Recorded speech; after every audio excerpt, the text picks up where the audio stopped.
and we were going for the next shot at the time, right?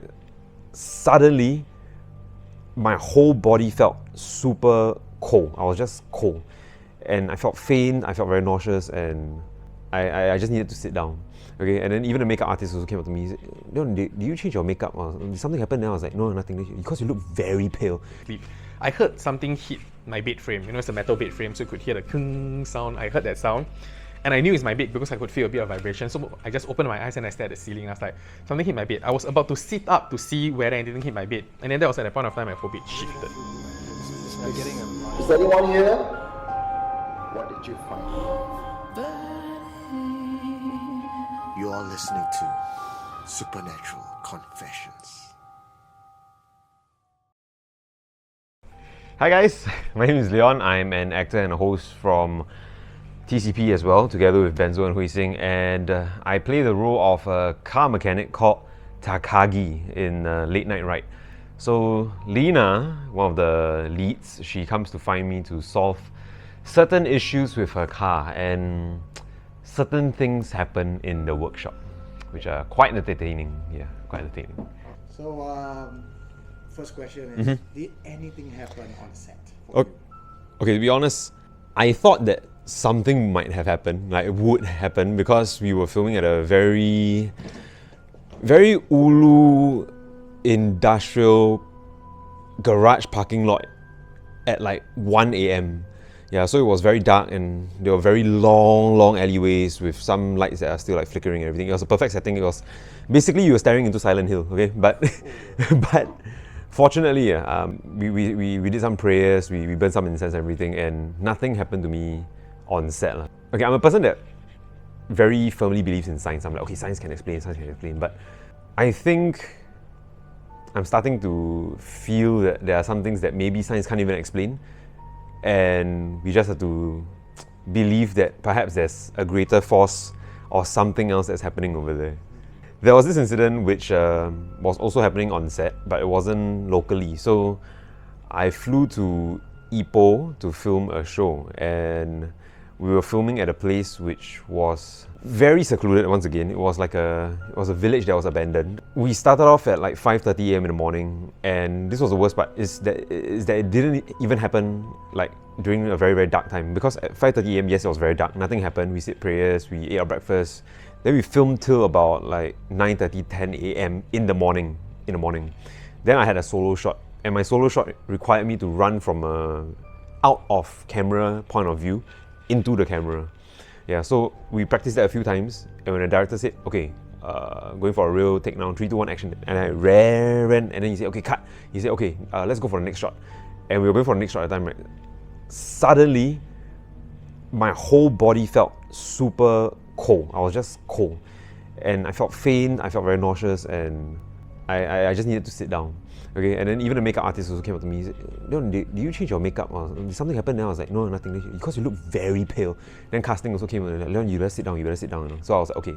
So I sat down, and I just felt very tired all of a sudden. But I had a full meal in the morning, and yeah, I don't understand. And I never get sick. I don't get sick to my stomach. Then I felt like, okay, maybe something wrong with my tummy. I went to the washroom.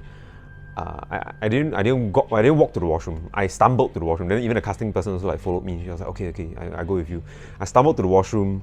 I sat down with nothing coming out, nothing happening, and I was just wondering to myself, what is happening right now? What is happening?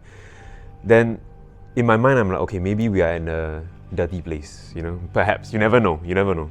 Because looking at the rundown buildings and everything, I'm like, maybe we are at some place doesn't have very hospitable people, okay? So I was like, okay, let me just say a quick prayer. And then just nice, there was a mirror there. I'm like, okay, don't look into the mirror. I'm very scared. I was like, okay, let's not look into the mirror. So I sat on the toilet bowl. I'm like, okay, just say a quick prayer. Like, got very close to my grandma who has passed on. So I prayed to my grandma. I was like, okay, grandma, if you are looking at me, please, if you're looking down on me, please take care of me. Please ward off all these like bad things, and please just let me be safe, okay? I just want to come here, do my job only, okay? Please let me just do this. Then I stumbled, I still was stumbling out, still feeling very uncomfortable, went to sit down, and then I felt a hand on my shoulder, but that was the casting person. Don't worry. This one is the casting person. Then the casting person, I looked and I was like, huh? Is there something? Then they're like, no, nothing. They say, you just look forward. Then I look ahead. Then I heard the casting person also saying like, murmuring like a prayer. So I'm not sure which language or which religion she's from, but she was saying a prayer as well. And after 10 minutes, right, when they were shifting the lights and everything, suddenly I felt my blood rush straight back to my face and my color came back. I could think straight again and I could sit properly and my breathing became back to normal again.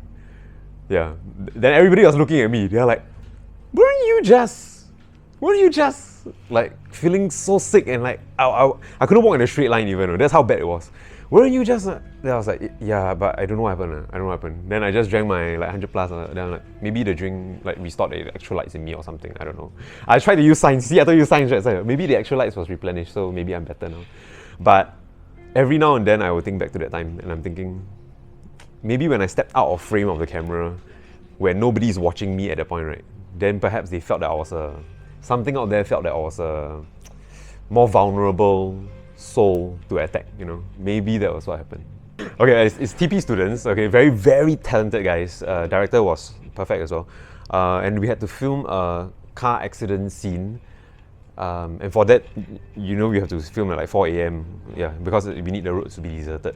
So we're filming at 4 a.m. at Pasir Ris, the farmway area. So very secluded, surrounded by forests, everything. So that was the first time I had a very late night shoot near the forest area.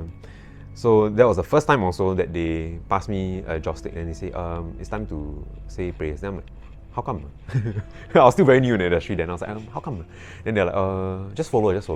Yeah, so I took the joystick, then they say, okay, do this direction. Then they say some prayers and we do, and they say, okay, now turn over there. Then we do, turn, pray again.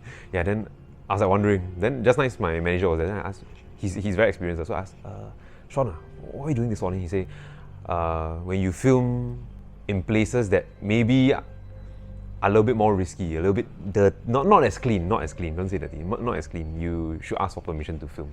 Yeah, then I was like, okay, I understand. Then I went home, asked my dad about it also. I asked my dad and he was like, yeah, that's why I didn't want you to join this industry, very risky one, you never know all this story and everything. Because then the TP students also told me, when I had a short break at time, they also told me, because they have been doing a lot of projects in school. So there was once where they filmed also an overnight shoot, not at that place, but nearer to East Coast Park, nearer to the forested areas of East Coast Park. Then their talent suddenly fell extremely ill.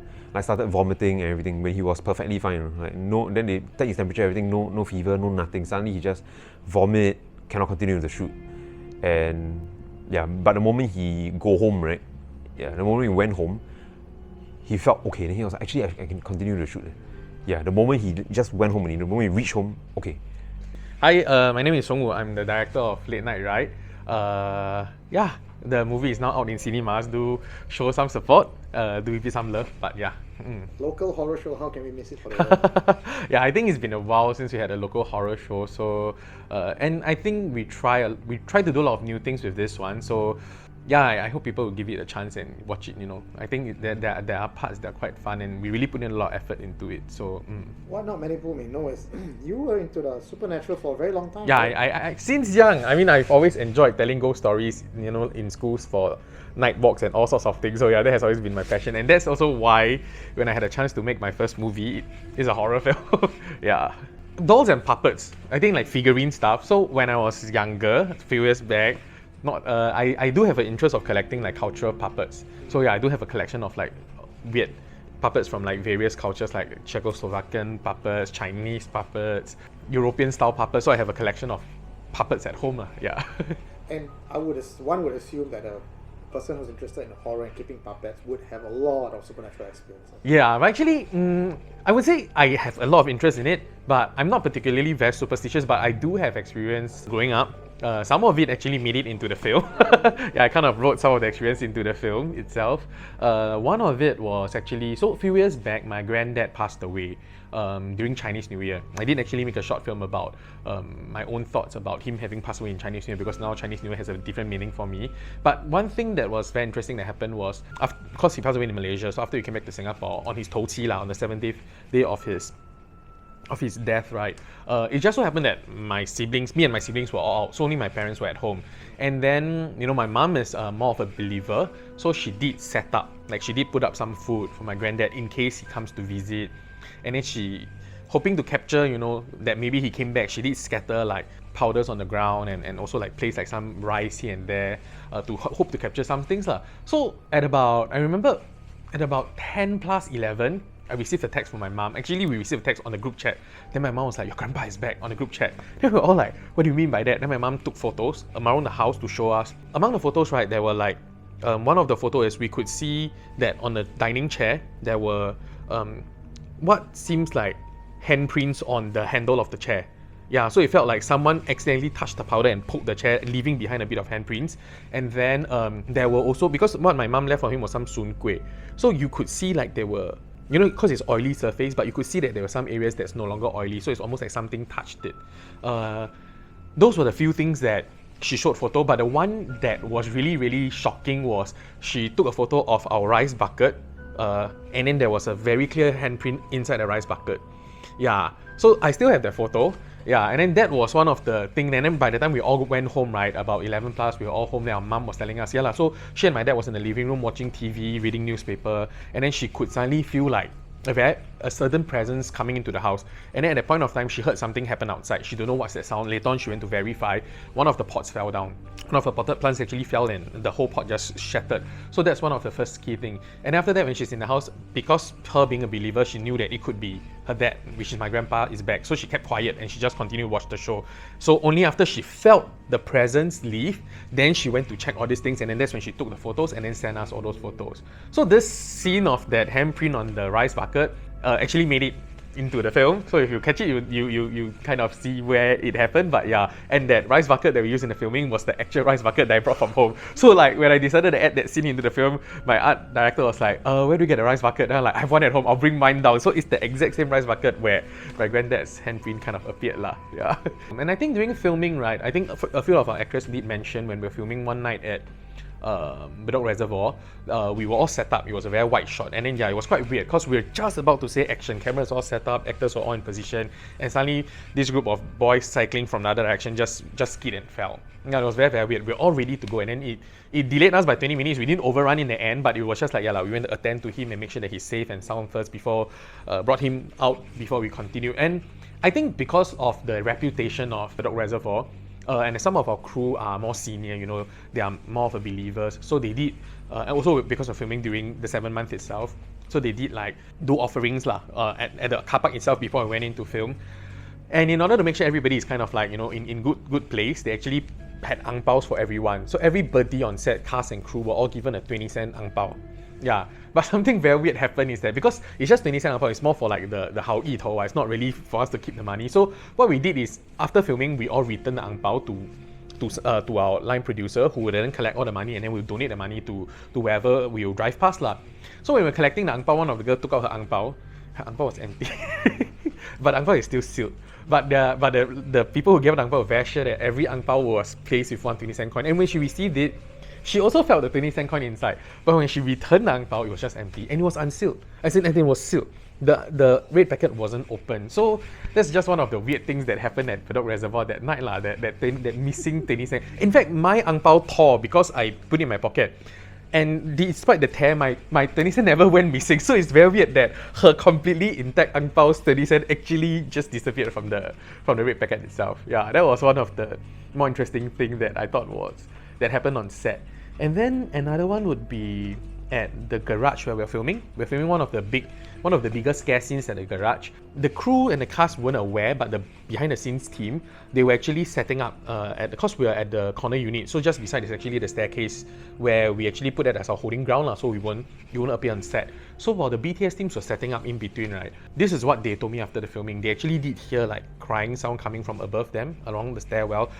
They don't know where it came from, you don't know who is it. It's about 11 plus, 12 plus when we were filming that scene. So it could be some really sad woman, you know, stuck at work very, very late. And they just went there to let out some steam. But yeah, it spoke them out very badly lah. Like after that, they quickly decided that they're not going to hold their stuff there. They just shifted everything out to join the rest of us at the main holding area lah. I think, yeah, then there's the one more that happened to me myself. So I was one of the editors for this film itself. I did participate in the editing process. So when we're filming, we also use a lot of footage from mixtures of cameras. So we also had handphone footage. We also had like small camera footage. I remember there was one scene I wanted to use the handphone footage. So I extracted the handphone footage, loaded it into the computer. When I played back the clip, right, all the audio was fast forward. I don't know why. All the audio, the visuals were normal speed, but all the audios were fast forward. So it's like those kind of, yeah. And then I had to sync my handphone footage audio to my set recorded audio because somehow all the audio recorded that night on the phone were all sped up for whatever reasons, I don't know. So I actually went to inquire my art team, is there something wrong with the prop phone that we were using that night? But then they're like, no, there's nothing wrong with the prop phone, but 5 clips all were sped up. So this one was my personal experience that made me more of a believer. So it was in NS, first night, my very first night in Tekong. I remember my bunk was on the 4th floor, I was on the last bed. So my bed was bed number 7. So there's 7 on each side. I was bed number 7 on the first row. So directly beside the window, I was the last bed. So first night I couldn't really sleep. So I just laid on the bed trying to make sure I slept. And then I don't even know what time was it because I just laid there the whole night, couldn't sleep. I heard something hit my bed frame. You know, it's a metal bed frame, so you could hear the kung sound. I heard that sound. And I knew it's my bed because I could feel a bit of vibration. So I just opened my eyes and I stared at the ceiling. I was like, something hit my bed. I was about to sit up to see whether anything hit my bed. And then that was at the point of time my whole bed shifted. Yeah, the whole bed just shifted quite violently, just went out of position. I just lay on my bed, I'm like, damn, I'm not going to sit up. I just stayed in that position until, I don't know how long, the sergeant came by. I think it was the first night, so he just came to check and make sure everything is okay. When he opened the door and came in, I was like, oh, there's someone coming, there's someone awake came in. So I quickly made use of the opportunity to get into a more comfortable position and then just stayed like that until the next morning when it was when we're supposed to wake up. So I didn't sleep for the whole first night. But I think what was weird was when we, after breakfast, when we came back to, get ready for training of that day, my sergeant actually came up to ask me specifically, how was your sleep last night? I was like, why did you need to single me out specifically to ask me that question? So I just told him what happened. He's like, okay. It should be fine. And I'm like, okay, sure. He just assured me that. And because first week is, we cannot go home, right? It's the first weekend you cannot go home. So no choice, but it only happened on the first night. After that, nothing happened. But when I went home the first night, I did tell my mom. My mom did give me like some talisman that she prayed for me, and I brought it along with me for the rest of the whole BMT. But that first night was the weird thing. Only at my last day in BMT, when we're about to leave, then my sergeant came up to me again and told me, why I asked you that question is because the guy before you, sleeping on the same bed, also felt something. So he just wanted to verify what's wrong. But my experience was milder than him. Apparently his was worse. He saw a guy in FAD literally sat at the corner of his bed in the middle of the night. So at least I didn't see anything. All I felt was my bed shifting. I think the previous guy had it way worse than my experience. But yeah, so that bed particularly somehow had this history . The other incident was more recent, and that's also, okay, I have a YouTube channel called 3:15 where I do like short horrors, and I have friends ask me before why 3:15 AM. It's called 3:15 AM because 3:15 AM is the witching hour, or rather the darkest moment at the witching hour, but it's also called 3:15 AM because of a personal experience. So that night, there was one night I just watched Conjuring. And in Conjuring at 3:15, the photos will always move, right? So that night after watching Conjuring, I went home and I slept. At 3:15 AM, I woke up. Exactly at 3:15, because when I woke up, the first thing I do is to check my phone. And I could saw the time was 3:15. But then immediately I felt something was very off about the room. So after I was a bit more clear-headed, I realized what was wrong about the room. At the far end of my corner, very, very far from my bed, near my room door, there's this light. It's a night light, so it's a huge light bulb, but it's a sensor light bulb. So if you touch the base of the light bulb, it will turn on, and if you touch it again, it goes brighter. If you touch it again, it will go to the brighter, so 3 intensity. So that light is very far from me, has always been there. I don't even remember if the light was plugged in, because I use it just as a decoration piece. I've never really switched on that light. But that night when I woke up at 3:15 AM, that light was switched on at the maximum brightness.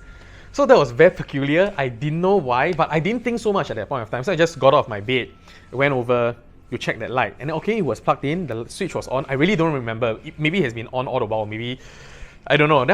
I just couldn't decide why it was switched on at the maximum intensity. So what I did was I picked up everything that was around that lamp and I used them to touch the base. I wanted to see whether anything could have fallen on it to activate the light from switching on. So I picked up everything, like the pencil box, I touched it, no, nothing happened. The metal ruler, nothing happened. I tried everything, nothing happened. So I don't understand how the light managed to switch on by itself by that night. What did you find? You are listening to Supernatural Confessions.